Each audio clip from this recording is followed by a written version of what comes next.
Hi hello guys, कसे आहेत तुम्ही सगळे? मस्तच असाल तर हे चित्र बघून तुम्हाला वाटत असेल काय प्रकार चालू आहे. तर हे मी बनवते आहे माझ्या भावाच्या लग्नासाठी अंतरपाट.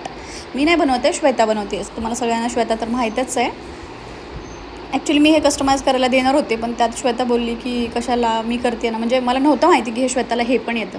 कसला क्यूट गणेशा तिने काढला आहे. आपल्या इथं कुठल्याही शुभप्रसंगी गणपती बाप्पांचं आगमन होतं. बघा, घरात पण गणपती बाप्पा काढतात. आणि आता बघा, या अंतरपाटावर कसले गोड गणपती बाप्पा काढलेत. तसं श्वेताला ना गणपती बाप्पांचा चांगला आशीर्वाद आहे. खूप आर्टिस्टिक आहे सगळ्या गोष्टीमध्ये. डान्स, मेहंदी, रांगोळी, हे सगळं पेंटिंग, ड्रॉइंग वगैरे अशात परफेक्ट आहे ती. आणि हँडरायटिंग बघा किती देखणी, किती सुंदर आहे तिची.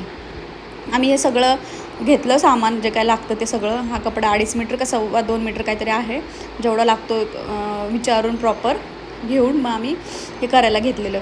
किती सुंदर काढलं आहे तिने, शुभ विवाह असं. आणि ते गणेशा बघून तर मी लिटरली प्रेमातच पडले त्या अंतरपाटच्या.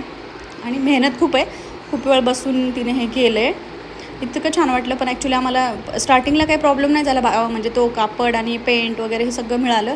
पण नंतर जे पुढचं एक पाहिजे होतं, त्यात बघा, हे बघा, दिवीने असा उद्योग केलेला, सगळा पेंट उडवलेला, सगळीकडे सांडलेला. एवढा राग आला होता. हे लहान मुलं असेल ना, हे असं होतं, जीव असा चिरडीला आलेला. आणि तो फॅब्रिक पेंट असल्यामुळं ना बाकीच्या ठिकाणी पण उडाला. तिच्या टॉवलवर मेन अजून तो कलर तसाच आहे, निघत नाही आहे तो कलर. त्याच्यानंतर मग श्वेताने सर्व आधी पेन्सिलने ड्रॉ केलं होतं. हे शेषराव माझ्या भावाचं नाव आहे. कसलं सुंदर दिसते बघा हे, शेषराव आणि हर्षदा.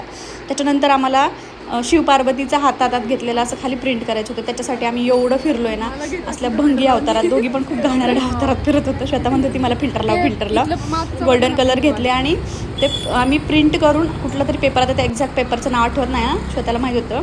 3-4 झेरॉक्स सेंटर फिरलो आहे आम्ही, जशी पाहिजे तशी. मग ती प्रिंट आम्हाला म्हणजे एका झेरॉक्सवाल्यानेच रेफर केले की तिकडे तुम्हाला मिळेल. आम्ही इथं गेलो आणि हे खरं सांगू, ह्या आजीकडे बघून मला वाटलं काय यार, आजीला का बसवलं. पण सिरियसली आजी एवढं हुशार होत्या ना, त्यांना सगळं माहीत होतं, दुकानातली सगळी इन्फॉर्मेशन. त्यांच्याकडे बघून अजिबात असं वाटत नव्हतं. पण सिरियसली आजीनं खूप चांगला अनुभव होता. इथं विचारला आम्ही, तुमच्याकडे तो कुठला तरी पेपर आहे का? हे काका बोलले नाही. मग ह्यांच्याकडे गेलो, ह्यांच्याकडे तो पेपर मिळाला. ॲक्च्युली मला वाटलं होतं इथं नाही मिळणार, कारण आम्हाला इथे बरेचदा 1-2 वस्तू नाही मिळाल्या होत्या. फायनली मिळाल्यानंतर हे बघा, माझा अवतार बघा, आणि थोडीशी खुशी पण आहे चेहऱ्यावर.